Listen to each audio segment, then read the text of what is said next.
Hey there, and welcome to the 50th episode of Cyberpunk Librarian. I'm Daniel Messer.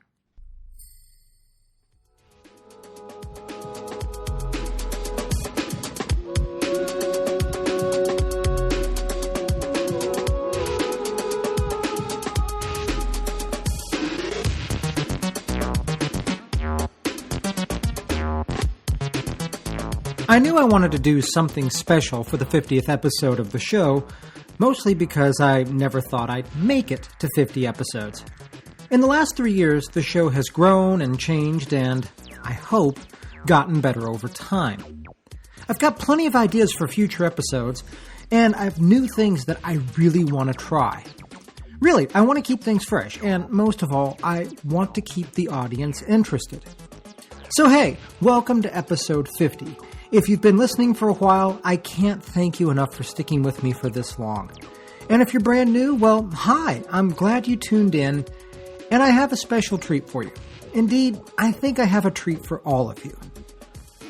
It's cliché to look at a piece of media or content and say, this thing changed my life. I mean, you hear that on television commercials for a brand of vacuum.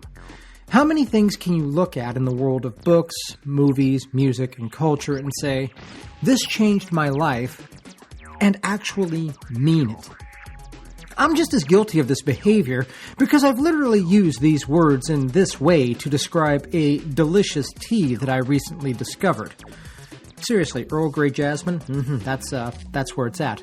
But I can point at a few key things in my world, my reality, and say, yeah, this thing quite literally altered the way I think. Spoiler alert, I'm going to be talking about more of these things in future episodes, but for now, I want to talk about something absolutely pivotal to my philosophy, to my outlook, and to the cyberpunk aesthetic that I find myself drawn to. I found it, or perhaps it found me, in the closing days of my teenage years. I was roughly 19 when it was released. Everything about it, from the story, to the setting, to the music, to the plot, and the characters, oh my god, especially the characters, drew me in.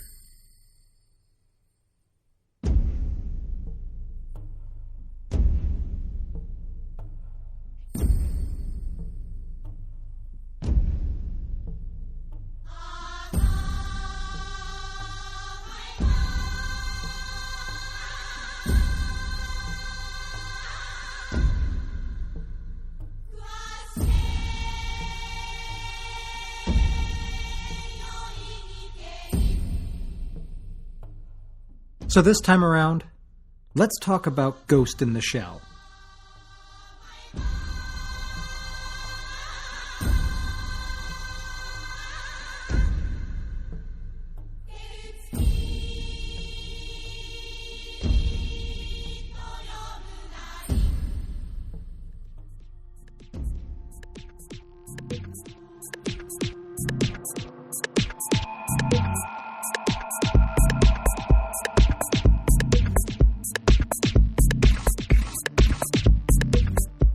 Before it became a franchise unto itself, Ghost in the Shell was a manga by Masamune Shirow. Oh, quick side note here. In Japanese, a person's name is given backwards to what we do here in the United States and most of the Western world. In most of Asia, the family name comes first and the given name is second. So if I were Japanese, I'd introduce myself as Messer Daniel. However, I'm going to skew westward on this episode and talk about people using their given names first, as we commonly do in America. I just wanted to bring it up because, well, if you start diving into this kind of thing, you'll see people who do it properly, and you might wonder why I was saying things backwards. Okay, so Masamune Shirow debuted the Ghost in the Shell manga in 1989, and it exploded in popularity. It's classic Japanese cyberpunk with people hooking themselves to computers, cybernetic enhancements, that noir feeling, and everything else you might expect of a good cyberpunk story. Shirow himself is no stranger to the genre, as his previous hit manga included Appleseed, Dominion, and Black Magic, all of which flow within the veins of cyberpunk. Now, it's common for hit manga to get turned into anime, and all of his previous manga received the animated treatment and became cyberpunk classics in their own right. However, none of them were nearly so big as Ghost in the Shell. Now, in Japan, the publishers and studio executives wanted to call the manga and anime something more exciting than Sheru's given title. Personally, I figure they thought that the public might think it was a paranormal story or something like that. So you'll find that it's sometimes referred to as Kōkaku Kidōtai, Gosuto in the Sheru. Kōkaku Kidōtai means Mobile Armored Riot Police. And the Kidōtai are indeed a real Japanese police force trained in special weapons and tactics, along with riot control techniques. However, Sheru wasn't too happy with the title, as his creation explored concepts like the philosophy of technology and progress, the nature of the soul, and what it means to be sentient. But the studio executives won, at least in Japan. However, when the anime became a phenomenon on its own, it bore Sheru's original title when it entered the international scene.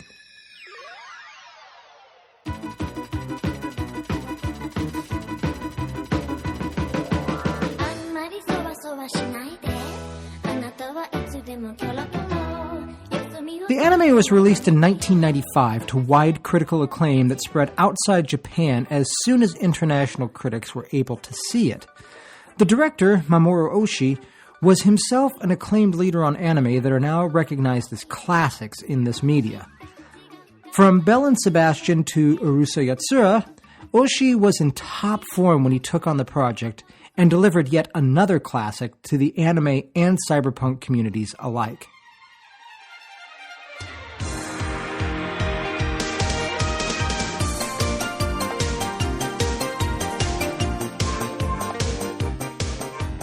The movie features music so very unlike the standard Japanese pop found in most anime, and it's almost jarring. That's the unique sound of Kenji Kawai, the musician behind the soundtrack. His work can be heard in Ranma 1/2 and The Irresponsible Captain Tyler, and you'll hear a lot of differences compared to other classic anime relying on that pop beat for the opening and closing themes. Most notably, at least for our purposes, his use of a choir in the soundtrack of Ranma 1/2 gave the anime a unique sound, and it was a sound that he returned to, using the same choir for Ghost in the Shell. It's a haunting, unearthly sound, and disconnected from the music most of us are used to.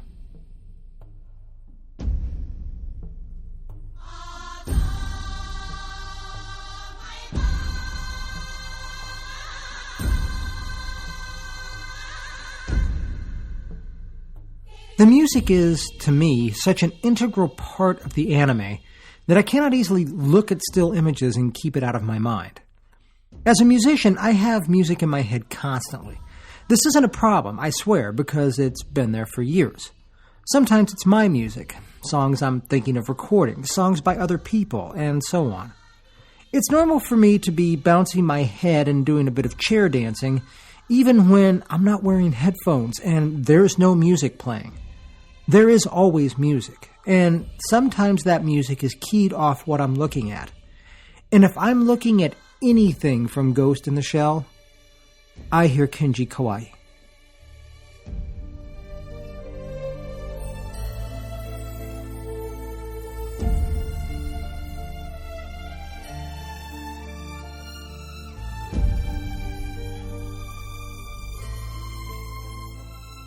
Before we start talking about this in depth, there are a couple of points I want to cover in the relationship of Ghost in the Shell to The Matrix. But before I do that, I just want to give you fair warning that I'm going to be talking about plot points, characters, undertones, philosophy, and so on. In other words, I might spoil the absolute hell out of this anime. I don't feel particularly bad about that because, after all, this anime is over 20 years old. It's not only old enough to vote, it's old enough to drink. But if you've not seen it, I've included a link to Can I Stream It in the notes at cyberpunklibrarian.com/podcast.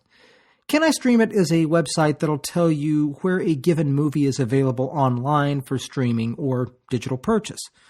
Movies come and go all the time from Netflix and Amazon and the like, so even if it's not in one place right now, that doesn't mean it won't be there next month or something. And if you've not seen it, well, stop this podcast and go watch it. Come back when you're done. I'll be here. And you're missing out on one of the best pieces of cyberpunk media ever created. It's worth your time, or at least I think it is. After all, here we are doing an entire podcast about it. Right. And for those who are still here, well, let's continue.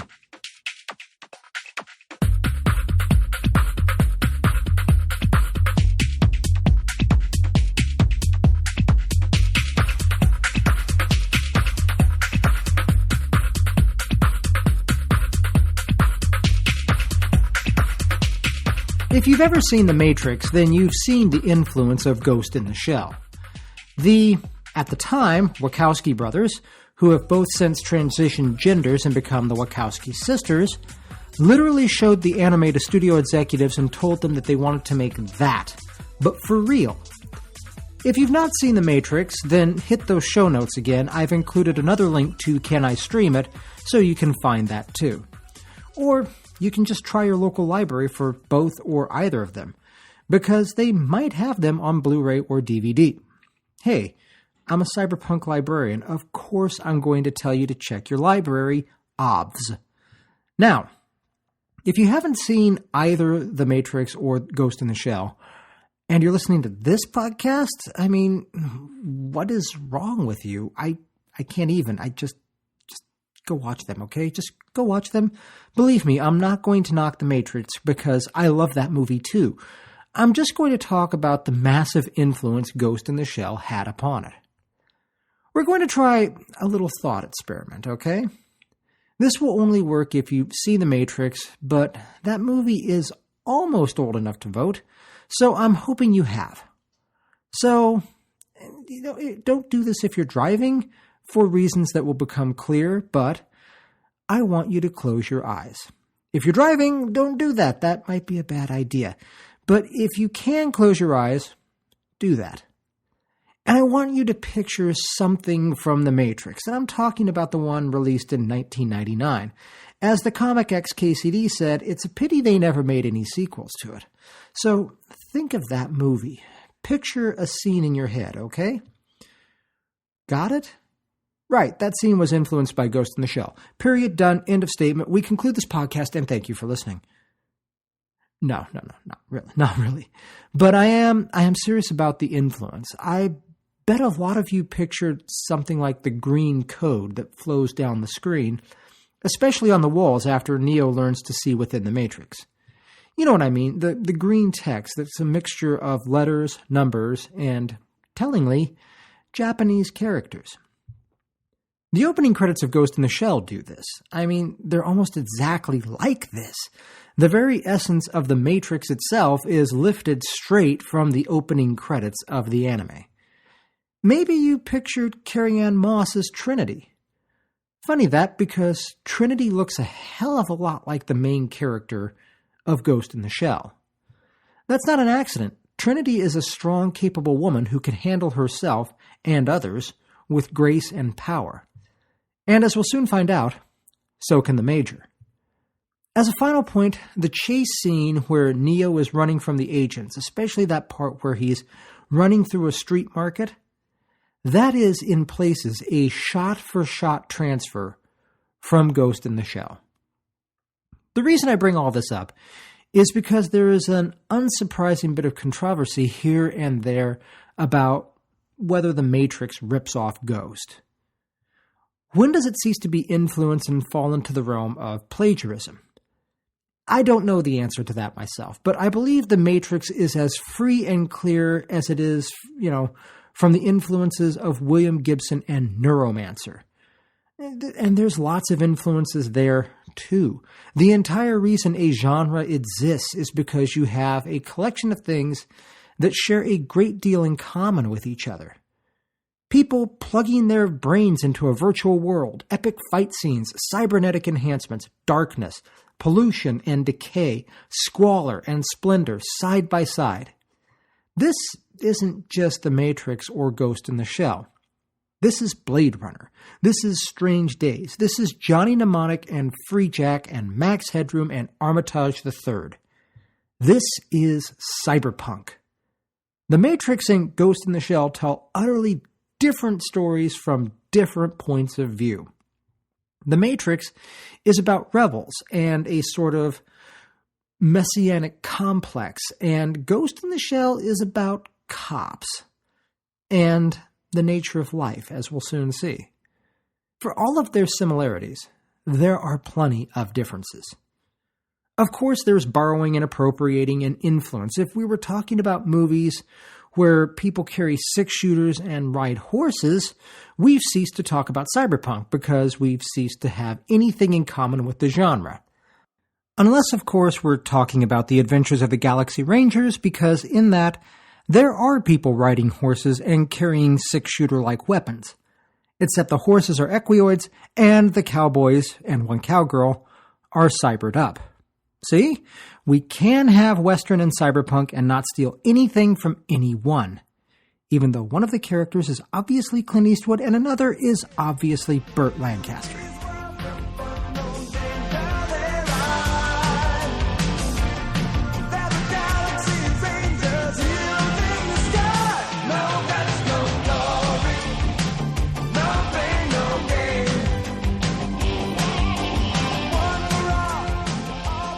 Casting aside The Matrix, let's dive in. There's much to discuss and places to go. And speaking of places to go, here's a fair question to ask. Where in the heck are we? So this is an anime, right? It's a futuristic anime, sure. The characters are Japanese, right? So the story is set in a futuristic Tokyo, right? Well, see, that's complicated. As soon as you start looking around the world of Ghost, you're going to see something you don't expect to see in Tokyo, or Osaka, or Chiba. There are things that are out of place or just outright don't belong in Japan. For instance, there are places in the world of Ghost in the Shell that look a whole lot like Kowloon Walled City. That street market I mentioned earlier when we talked about The Matrix, well, in Ghost in the Shell, why are so many of the signs written in Chinese characters? Now, I know what you might think. Dan, the Japanese use Chinese characters. That's where kanji comes from. Well, yeah, I know. Okay, so the parts of the signs that are in English then, especially the ones with people's names on them, why are those names Cantonese in origin? Why the massive jumbo jets flying so close to the skyscrapers? This is not what you see in Tokyo. This is what you see in Hong Kong. The director, Mamoru Oshii, remember him? He was strongly influenced by the layout of the streets in Hong Kong and the way things looked, the architecture, the civic engineering, the bamboo scaffolding around buildings under repair or under construction. I keep returning to the street market because it's such a beautiful part of the film's world. And the animation, oh my God. Everything is moving. Or at least it appears everything is moving. The street market looks alive. It looks bustling and it's busy and people are milling about buying things and bumping into stuff. It's a visual feast. And it looks a hell of a lot like the Temple Street Market in Hong Kong. This anime does such a wonderful job of setting the story in, well, East Asia. You know you're in East Asia. Maybe it's a more integrated East Asia. Maybe a sort of megacity that's a facet of cyberpunk storytelling in and of itself. Or maybe it's just Hong Kong or Tokyo. It doesn't really matter as much in the end because you're introduced to the world straight after the opening credits when Major Motoko Kusanagi awakens in her bed, sits up, and opens the window. The skyscrapers fill the window frame. They fill your frame. They fill your perception because all you see is Kusanagi, her bed, and the world outside the window. You can see almost nothing of her flat, and you don't need to. Because the flat isn't important. Look out the window. See that? That's the world. That's where we're going, chummer, and it's a damn big city. This is not a pretty world. This is a major city, and it has major city issues like overcrowding, pollution, and indifference. This world is lived in, and it's taken care of kind of like we take care of our own world, in that we don't. Parts of the city are beautiful, but then there are the disgusting waterways where trash floats between the boats that navigate in between discarded bicycles that are just carelessly thrown in the rivers. The air is polluted. It's filthy. It's a big city. I've been in a few of those. They're rarely clean, even in places where they are surface clean. You scratch that surface, and you'll find the grime. Perhaps the cybernetic augmentation helps deal with the pollution, or, more likely, the people of Ghost in the Shell, they live with it just like we do. Before we move on, I want to just comment on one part of the movie that always sticks with me. It's near the middle, and it's nothing. I mean, it's literally nothing. It doesn't really advance the story along. It's not building character all that much, or at least not like you'd expect. It's almost 3 minutes of the main theme that we've heard throughout this show, with Kusanagi riding a ferry down one of the polluted waterways, and it starts to rain. 3 minutes of music and travel and looking at the city, and you see, that's where I lied. Because this is character building. In these 3 minutes of look at this place, you come to know the city. And the city, well, it's a character of itself. It's got its motivations, it's got its fears, and so on. Whether Tokyo or Temple Street or Harajuku or Hong Kong, Ghost in the Shell takes place in this city, and they make sure you know where that city is, even if you don't know where it is. And folks, I've told you all about that and all of that, and we've not even gotten to the characters and the story. And I think it's about time, because if you're new here, I can't wait to introduce you to one of my all-time favorite fictional characters.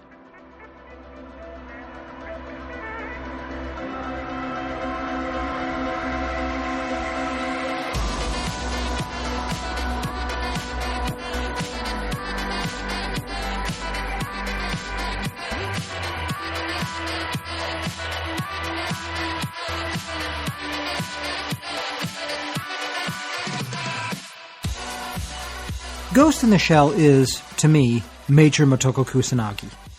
No, she herself isn't the ghost in the shell, though there is a ghost in her shell. We'll be talking about that soon enough, don't worry. But let's take a quick look at the characters first, beginning with Kusanagi. The Major, as she's often called, is an interesting collection of cyberpunk tropes in her own right. In the world of the anime, cybernetic augmentation of the muscles, bones, reflexes, and senses are so well done you really can't tell if you're looking at a cyborg or a human. There are some telltale giveaways. For instance, Motoko has data ports on the back of her neck. These allow her not only to jack into computer networks, but to also control vehicles. Those who've played Shadowrun might be familiar with the Rigger character type who cybernetically links up with their vehicles, and then the vehicle becomes an extension of them. So, other than these little telltale giveaways, Motoko looks like a Japanese woman.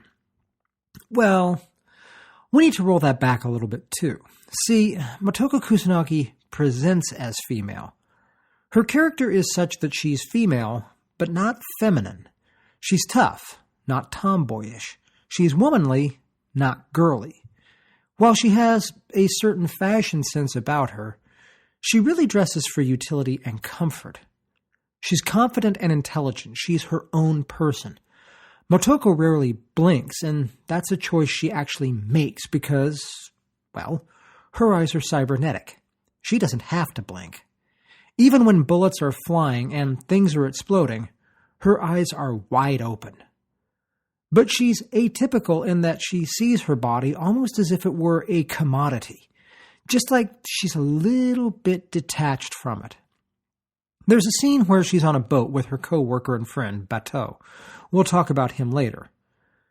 But they have a discussion about how much of their bodies come with a warranty and how they need regular tune-ups.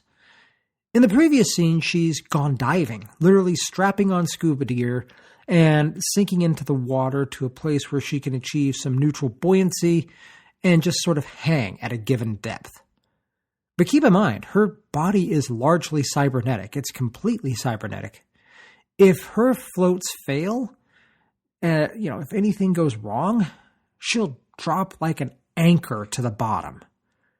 To Bateau, her diving hobby is akin to madness. But to her, it's something that makes her feel alive in spite of her mostly, if not totally, robotic body.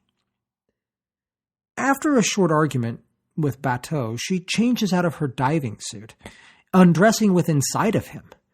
They are, after all, on a small boat. This isn't a yacht, this is a small boat.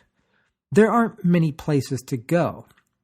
He's suddenly embarrassed by this, maintaining a sense of modesty for her that she herself does not possess. While Motoko, on the other hand, doesn't care if Bateau sees her naked. Indeed, if you look at the thermoptic camouflage she wears in certain parts of the anime, she's almost nude while wearing it. And yet, after a chase through a market, after a firefight, hand-to-hand combat, and her taking down an armed hacker while wearing an outfit that leaves little to the imagination, it's Bateau who walks up behind her and puts a coat over her shoulders to give her some clothing and cover. I think she appreciates the gesture, but she doesn't see too much need for it. For the most part, her body is replaceable, and you can see a detachment because of it. But that doesn't make her devoid of emotion. Kusanagi is actually quite philosophical, which we'll talk about soon enough. But for now, let's just say that she espouses well-formed ideas about what it is to be human when so much of your body isn't. She worries about her teammates, and they show concern for her. I think it's both interesting and wonderful that, throughout the entire anime, no one shows themselves to be a romantic interest for her. Bateau is her friend, but not her lover. Kusanagi herself loves the thrill of her job, but you might miss it unless you're kind of looking for it. For instance, in the very first scene where she falls backwards off the top of a skyscraper in preparation for an assassination, there's a close-up of her face, and the faintest hint of a smile. Her love of diving is another thrill-seeking activity, because she could easily die if things go sideways. And this falling backwards off the building, that's there too. That's a thrill-seeking thing. She knows that if the restraints fail, or if they snap, or a cable breaks, well, this is not going to end well. But there's still the thrill. Beyond Kusanagi, there's Bateau, a talkative, highly skilled man armed with, enhanced musculature and obvious cyber eyes. Whereas Motoko's optical scanners look like normal eyes, Bateau has silver lenses. He's her best friend so far as we can see, and they spend time together outside of work, drinking beer, and floating around the harbor in a boat while she goes diving. He's not as laid back and detached as the Major, but he's definitely competent and can bring serious firepower when needed. However, like the Major, he's heavily cybernetic. Togusa, on the other hand, isn't. He's part of Section 9, which is the government organization they all work for, and was brought on not only because he's an excellent detective, but because of his lack of cybernetic enhancement. He's got brain augmentation, which many people in this society seem to have as well, but that's about it. His body is almost entirely original. It's stock. According to Motoko herself, this allows for difference of opinion and tactics within an otherwise heavily modified team. He's idealistic, he's honest, and maybe just a little naive. But that naivety doesn't make him stupid. And when he's trading good-natured jabs with his team about his love of a revolver over a semi-automatic, you can tell there's an almost boyish love in his choice of firearm. Now, A character you don't see much of in the feature-length film, but who turns up far more in the anime series and the manga, is Ishikawa. Like Togusa, he doesn't appear to be too heavily augmented, and he also seems to be the oldest member of the team. He rarely gets into the shooting and in on the ground action, but that doesn't make him useless, as he's the information warfare officer and tech for Section 9.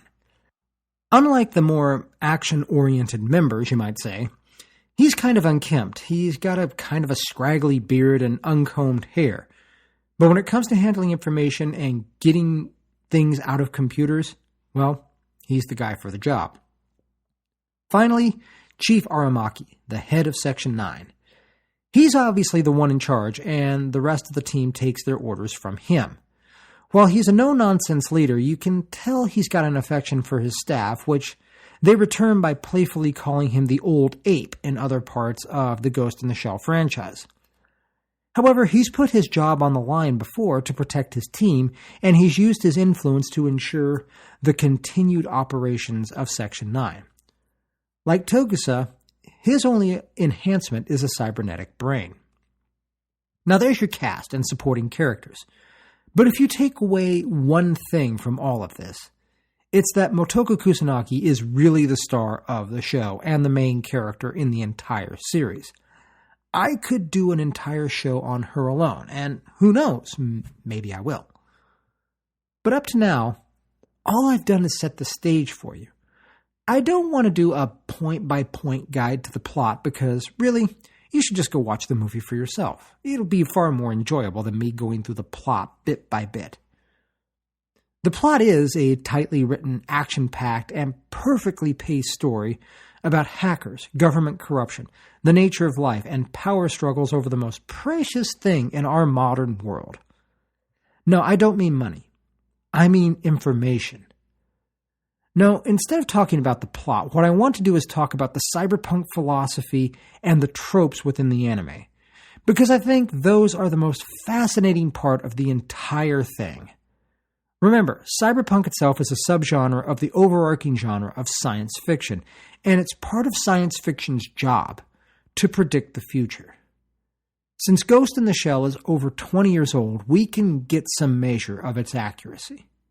The storyline is amazing, and I'll say it one more time. If you've not seen this movie, you should. But for now, let's explore other avenues and let our minds wander free.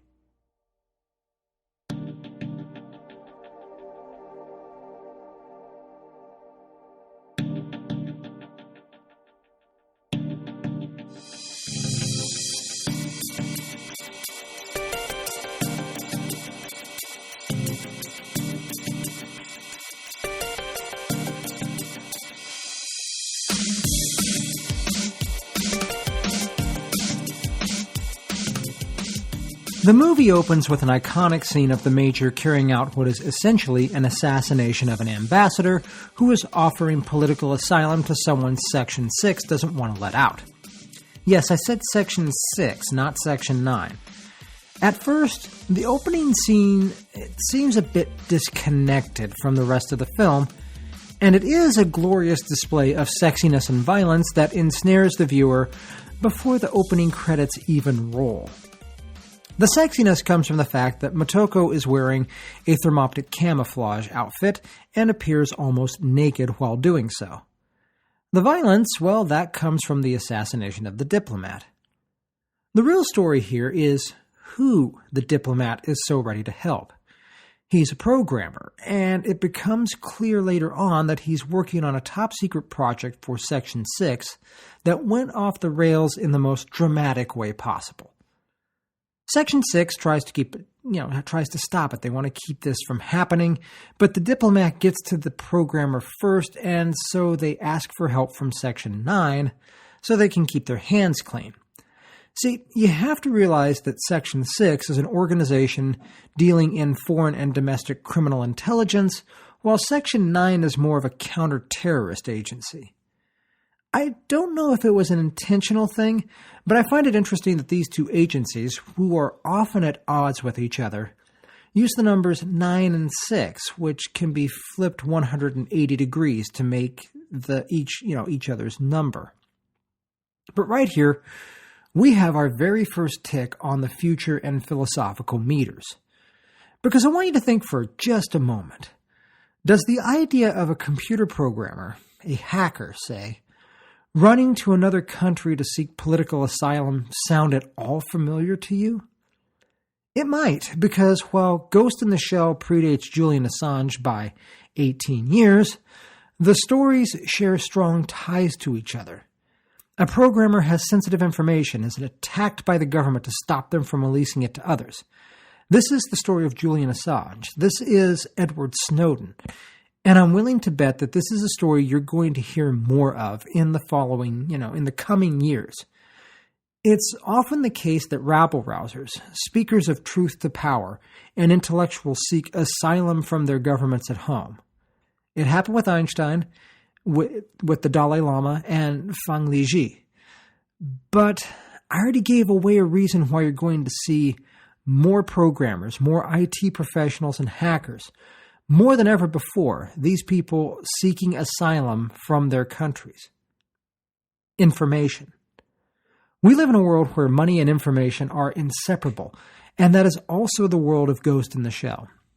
It used to be a simple equation of money equals power, but money isn't enough anymore. Take two wealthy people or two wealthy organizations, and hypothetically, just give them the same amount of money. The one that will get ahead will do so because of their access and usage of information. Why do you think governments, corporations, and the wealthy elite go to such great lengths to protect their informational assets? Because money provides the blade, but information provides the cutting edge. And real quickly, we should touch on the nature of government agencies who may share the same goals, but rarely the same information. Sections 6 and 9 both work for the same government, at least ideally, and their purposes are similar: protect the country from crime and terrorism. Yet they don't work together. They don't work together at all. It's a major plot point of the movie that Section 6 is up to something that Section 9 will have to deal with, and yet not know anything about. Our real world mirrors this, especially in the U.S., where the FBI, the CIA, and the NSA are, at least in theory, supposed to be working together. But how much do they really work together? The three-letter agencies rarely share information between themselves in a free and open manner, even though doing so might make for groundbreaking discoveries on open cases or even cold cases. I often wonder how much one agency doesn't know what another agency does, and how a case might be solved, an event might be stopped, or how danger could be averted if only the information traveled both ways. I know, it's a radical notion, but it's certainly something we've not tried before. So, let's talk about humanity, and let's talk about the ghost. The characters refer to their ghosts and the ghosts of others not in a manner of allusion to an afterlife, but specifically as a measure of being human. There are plenty of androids, gynoids, and thinking machines to go around. For the world of Ghost in the Shell, artificial intelligence doesn't seem like a problem to overcome, but rather a simple fact of life. But what is the ghost? There's talk throughout the movie about what it means to be human, especially when most of you isn't human. Kusanagi and Bateau are almost completely cybernetic. There's very little physical humanity to them. Motoko is especially interested in her own existentialism because of her fully cyborg body.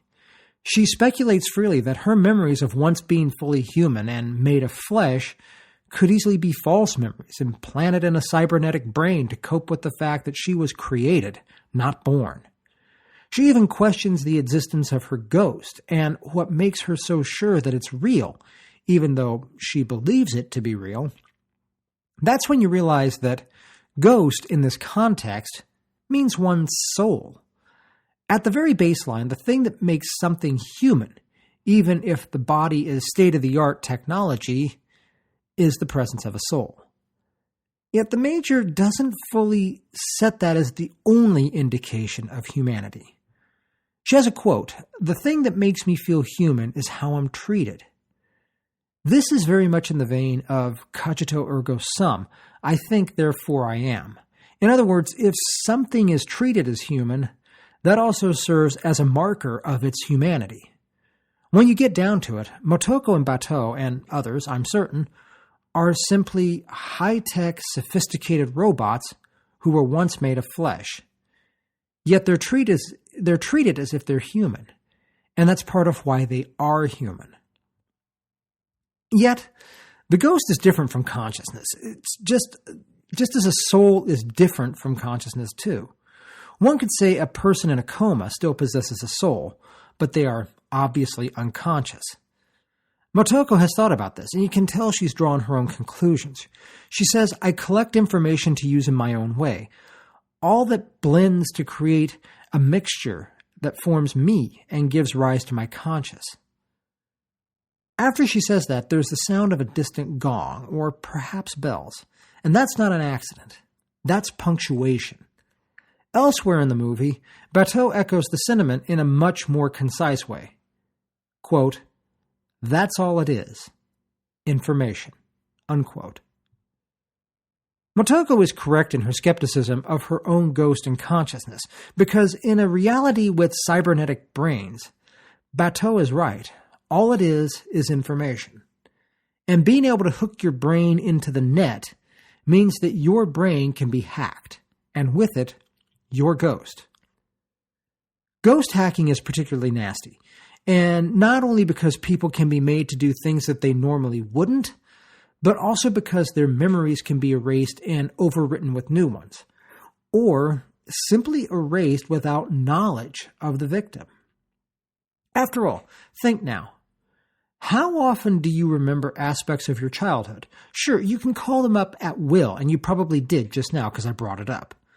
But unless you do, they're just kind of squirreled away in the neurons. You're not thinking about them. You probably weren't thinking about your childhood 5 minutes ago.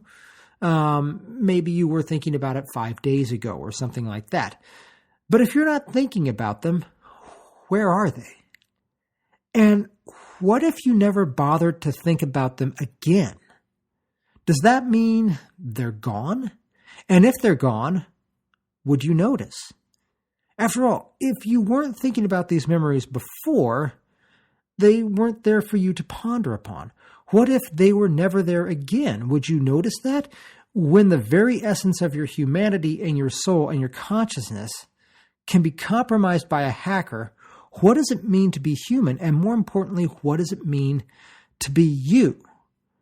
So if you stop thinking of these memories, if you stop thinking about something and you never think of it again, would you notice its absence in your thoughts?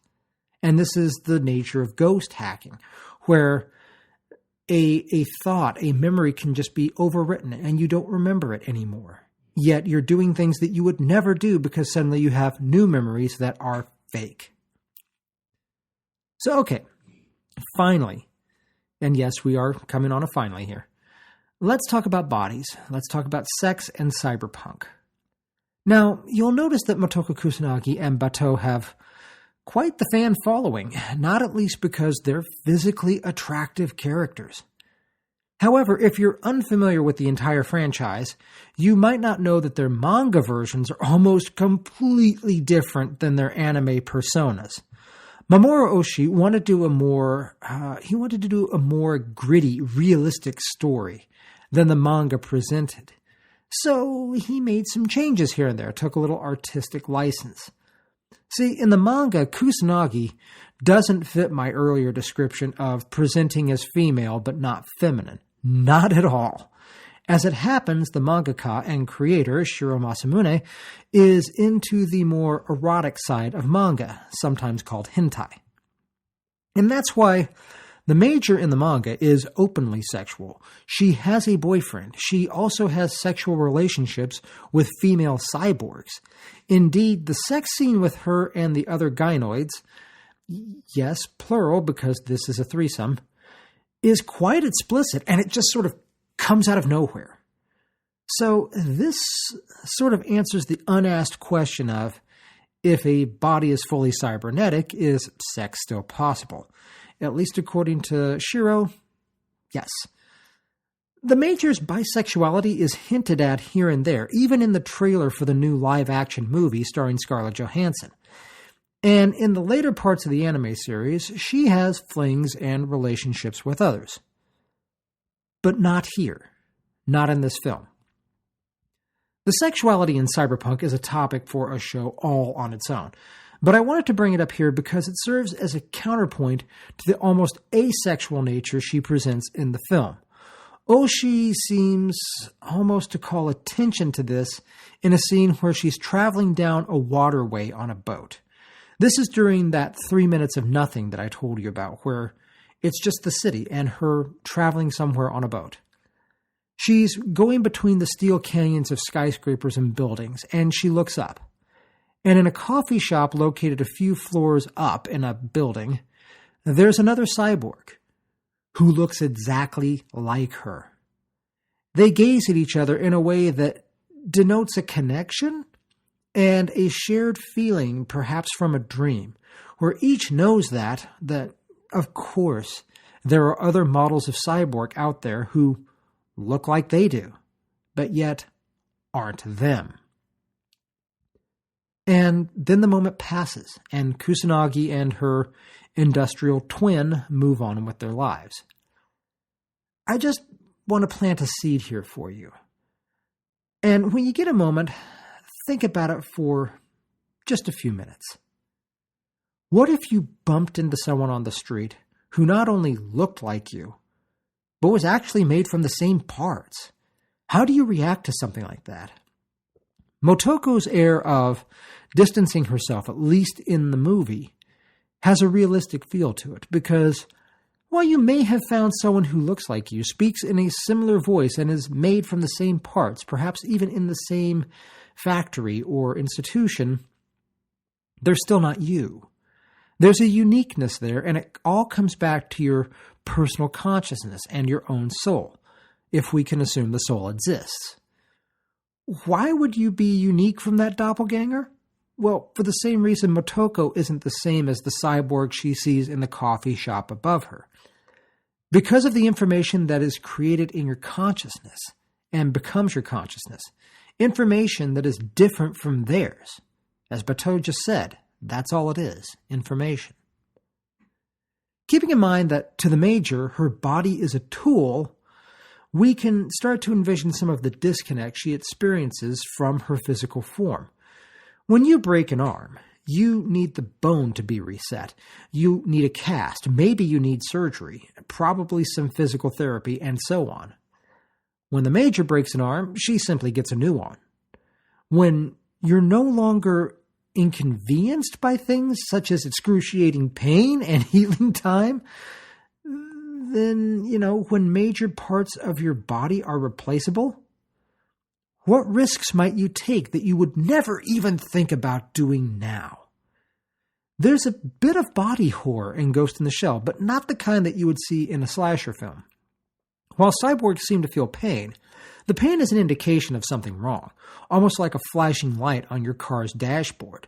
You can discover the source of the problem that flashing light is indicating, and you can fix it. And the same goes with Motoko Kusanagi and Bateau, where, yes, they take some pretty heavy damage throughout this anime, but they'll get better. They can not only get new limbs, they can get new bodies if need be. And so, in an epic final battle, we find that Motoko Kusanagi will do whatever it takes to discover more about herself, her being, her existence, and yes, even bring down corruption in Section 6.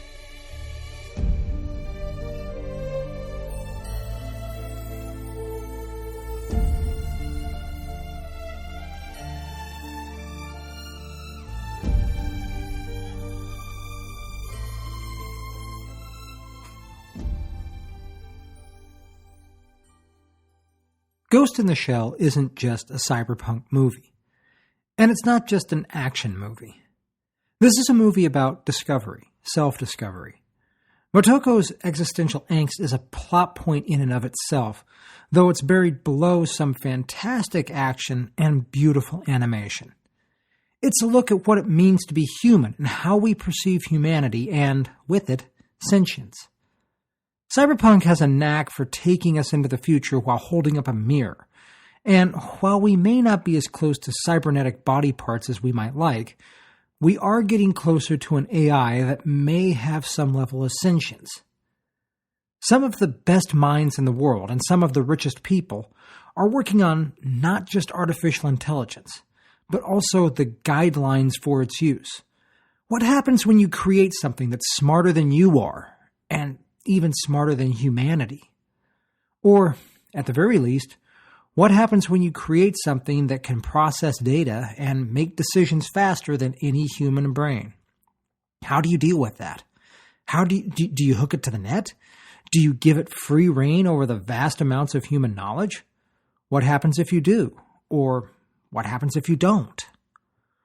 More to the point, if you have a thing that thinks for itself, perceives its surroundings, gathers data, and uses it to draw logical conclusions, and can garner some sense of its own destiny, is it alive? Is it human or something else? After all, the mind was programmed to be like a human, but it's not a human mind. And if it's alive, what rights does it have? Ghost in the Shell was relevant in 1994 at the dawn of the age of information, and it's just as relevant today at the dawn of AI. A fine line separates the consciousness and soul, but an AI blurs this line. What do we do when the first true AI asks for political asylum or basic rights? I guess we'll find out. But it's almost comforting to know that people have been thinking about this for a while. And if I have a concern, it's which is progressing faster. The thoughts about how to manage and use an artificial intelligence or AI itself.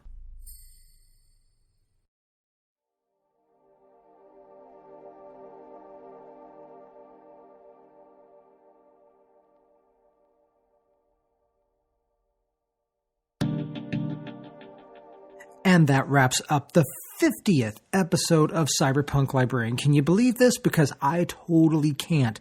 But the scary thing is I think I've got another 50 episodes in me still. So I think we're going to try and take this to 100. We'll see what happens along the way. We'll see what we can do. But I've got ideas for upcoming shows. I've got new ideas for technology and new ideas in cyberpunk stuff too. We're going to do a little changing up and not only talk about technology and libraries as we've always done. We're going to start mixing in a little cyberpunk here and there too, and kind of making this a show that is just as much cyberpunk as it is librarian. So thank you for tuning in and for sticking with this show through 50 episodes. And even if you haven't, even if this is your first episode, thanks for checking out the show. Tell your friends, especially if they happen to be techies, librarians, or cyberpunk fans. Check us out because, hey, 50 episodes and counting, and we're going to do at least another 50. So stick with me here, and let's see what comes up in the RSS feed. The song you're currently digging on is Spectrum Subdiffusion Mix by Phonics. Earlier in the show you heard Ecstasy X by Jason Shaw, Grenfell by Global Goon, and Dimension by Creo. As always, the opening track is Belly Dance at Abisu by Ryo Miyashita, and you can check out all of those links and get all of these songs, plus links to other songs that were in the show from different anime and stuff, in the show notes at cyberpunklibrarian.com/podcast. And hey, if you want to join the community, if you want to kind of get in and maybe make some comments or something like that, you can always drop a comment in the show notes at cyberpunklibrarian.com/podcast. But hey, Cyberpunk Librarian is on IMSI. If you haven't checked out IMSI before, you really should. IMSI is freaking cool. It's a sort of cross between a sort of Reddit and maybe a little bit of Facebook with a little bit of its own flavor thrown in there. Basically, I love it, and I love it more than Facebook, which is not hard for me because I really don't love Facebook and have not loved Facebook for a very long time. So if you want to check us out at mz.com, where I post links and cyberpunking things and all kinds of library kind of stuff here and there. And you can chime in and comment and, just have a good time and maybe find some new things that you haven't seen before or haven't seen yet. So check us out. That's imzy.com/cyberpunk librarian.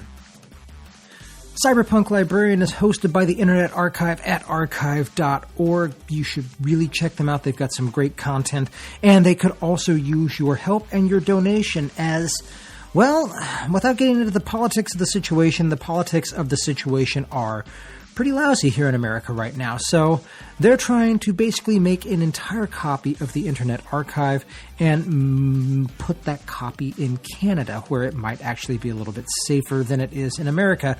And after all, that's the thing you need to do. I mean, you always make a backup, shouldn't you? So yes, the Internet Archive is looking to secure some donations for making a backup copy of itself. So if you have a little money to throw at that, for a New Year's thing, that might not be a bad thing to do. Check them out, the Internet Archive at archive.org. Great people doing great things, preserving, saving bits of the Internet, and hosting some great content like podcasts, videos, video games, ebooks, all kinds of cool stuff. If you'd like to contact me, I would really love to hear from you. I actually do like hearing from the listeners and the fans and people who have something to say and people who don't have anything to say at all. You can just drop me a line on Twitter, where I am at Bibrarian. That's Bibrarian. It's like librarian, but it starts with a B. You can also, as I said, hit me up on mz.com/cyberpunk librarian. You can get in touch with me there, along with the good old-fashioned, tried-and-true SMTP method of cyberpunklibrarian@protonmail.com. Send me an email, drop me a line, drop something in the show notes. That's always good. But hey, it's about time to get out of here. I got to start on episode 51. I mean, I got to get another 50 of these, so I should probably get busy. But hey, before I go, I got to remind you, because it's in the contract, and I've got it right here on my notes, that you don't have to be high tech to live low budget, but it certainly helps if you're a cyberpunk. I'll see you on the next episode.